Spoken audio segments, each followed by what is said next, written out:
ভোরের মিষ্টি আলো আর পাখির কিচিরমিচির শব্দে ঘুম ভাঙে চিনেখরা বাজারের। ঘড়ির কাঁটায় তখন সকাল ৬টা। ঢাকা, পাবনা, কাশীনাথপুর কিংবা সাঁথিয়া থেকে ছুটে আসা দূরপাল্লার বাস আর লোকাল যানবাহনের হর্নে মুখর হয়ে ওঠে চারপাশ। এটি কি কেবলই একটি বাসস্ট্যান্ড? একেবারেই না।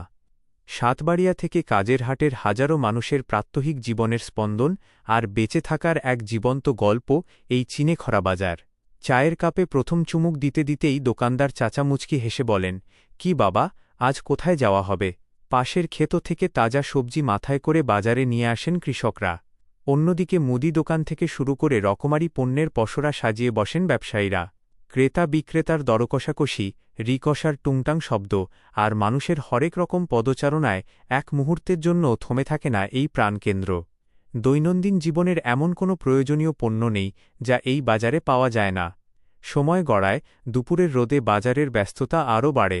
কেউ গন্তব্যে পৌঁছানোর তাড়ায় বাসে ওঠেন, কেউ আবার প্রিয়জনদের জন্য কেনাকাটা শেষ করে হাসি মুখে বাড়ির পথ ধরেন। এই চিনেখরা বাজার শুধু বেচাকেনার জায়গা নয়, এটিএই অঞ্চলের মানুষের নাড়ির টান, এক টুকরো আবেগ আর প্রতিদিনের স্বপ্ন জয়ের ঠিকানা। আমাদের এই ভিডিও বা গল্পটি ভালো লাগলে লাইক, শেয়ার ও কমেন্ট করে আমাদের সাথেই থাকুন।